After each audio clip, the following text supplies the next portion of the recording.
नमस्कार, मी doctor Reshma Rajbhoi, director and IVF consultant, Satara Yash IVF.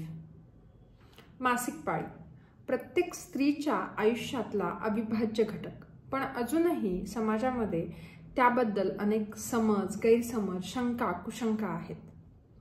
तर मासिक पाळीबद्दल जर खुलेपणाने जर बोलायचं झालं तर आजही 21व्या शतकामध्येही ते अगदी लज्जास्पद वाटतं लोकांना, आणि हेच आपल्याला बदलवायचं आहे. We have to break the silence. आज आपण जाणून घेणार आहोत मासिक पाळीमध्ये स्वच्छता राखणं का गरजेचं आहे, स्वच्छता राखायचं म्हणजे नेमकं काय करायचं, आणि मासिक पाळीमध्ये काय वापरलं गेलं पाहिजे.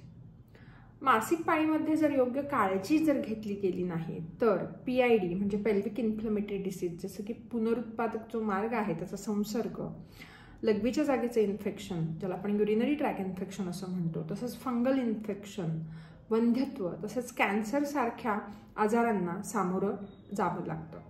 आणि हेच जर टाळायचं असेल तर आपल्याला स्वच्छता राखणं खूप जास्त गरजेचं आहे.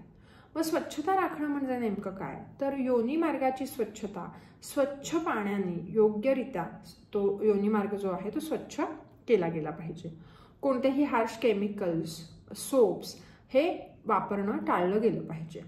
सॅनिटरी पॅड जर एखादी महिला वापरत असेल तर ते सॅनिटरी पॅड दर 4 ते 5 तासांनी बदलले गेले पाहिजेत. आणि डाउचिंग म्हणजे आतून क्लीन करणं हे टाळलं गेलं पाहिजे. आता खूप महत्त्वाचा आम्हाला विचारला जाणारा एक प्रश्न असतो की सॅनिटरी पॅड्स जे आहेत हे जर वापरले तर कॅन्सरचा धोका वाढतो, तर हे खरंच सत्य आहे का, आणि जर हे खरंच सत्य असेल तर आम्ही काय वापरायचं.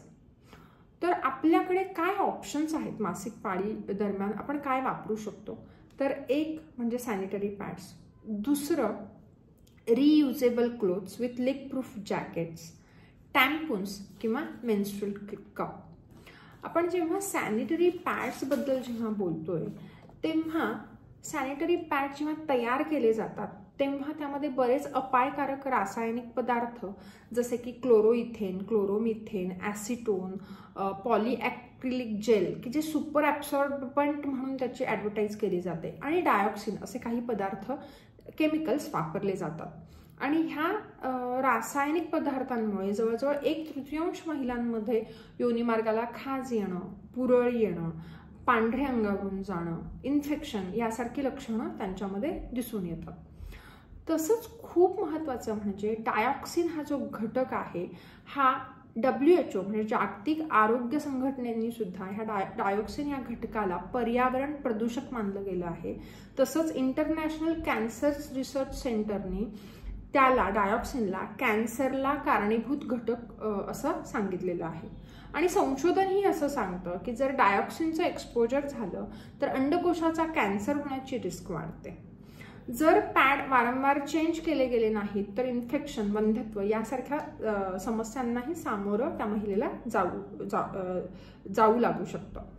तसेच खूप महत्त्वाचं म्हणजे हे जे सॅनिटरी पॅड्स आहेत हा जैविक कचरा निर्माण करतात आहे की जो पर्यावरणाला घातक आहे.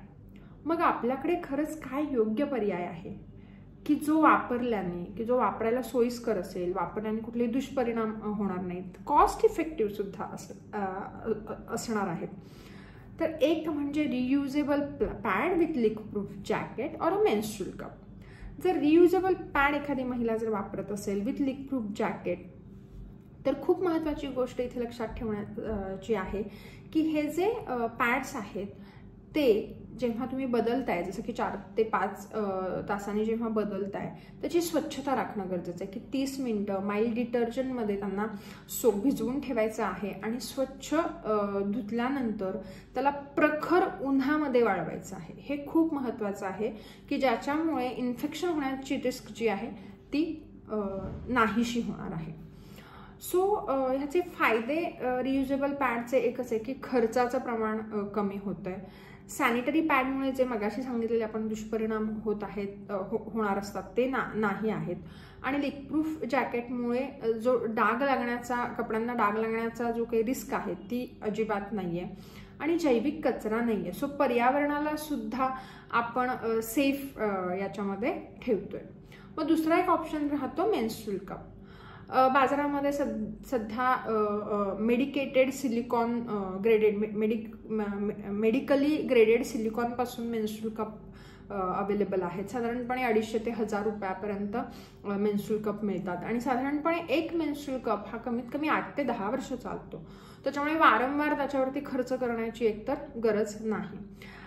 कुठलीही नवीन गोष्ट आपल्याला जेव्हा आपण आत्मसात करतो, शिकतो, तेव्हा थोडंसं तरी ते अवघड वाटल्यासारखं वाटतं. पण जेव्हा ते अंगवळणी पडतं तर ते इतकं अवघड नाही. हे मेन्स्ट्रुअल कप वापरणाऱ्या महिलांचा सुद्धा आम्हाला एक त्या नेहमी येऊन सांगतात की it is not that difficult. कारण इन्सर्शन, रिमूव्हल, वॉशिंग एवढंच त्याच्यामध्ये आहे.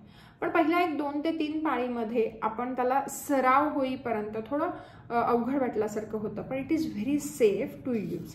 आणि वॉशिंग त्याचं जे साफ करणं आहे ते अगदी इझी आहे की मेन्स्ट्रुअल कपमध्ये जे मेन्स्ट्रुअल फ्लो जो आहे तो जस्ट आपल्याला ओतून द्यायचा आहे आणि ते माइल्ड डिटर्जंटनी आणि कोमटसर पाण्याने वॉश करायचं आहे. सो याच्यामध्ये सुद्धा खूप महत्त्वाचं म्हणजे सॅनिटरी पॅड्समुळे होणारे इन्फेक्शन्स, पुरळ, खाज येणं ह्या गोष्टी अजिबात नाही आहे. जैविक कचरा नाही आहे. सो आपल्याला जे योग्य आहे, सोयीस्कर आहे, ह्या मेथड्स वापरून स्वच्छता राखून जर आपण पाळीकडे बघितलं गेलं, मासिक धर्मकडे बघितलं गेलं तर हे खूप इझी होणार आहे. आणि मेन्स्ट्रुअल कपमध्ये very important, there is no rash, no cash आणि नो थ्रॅश.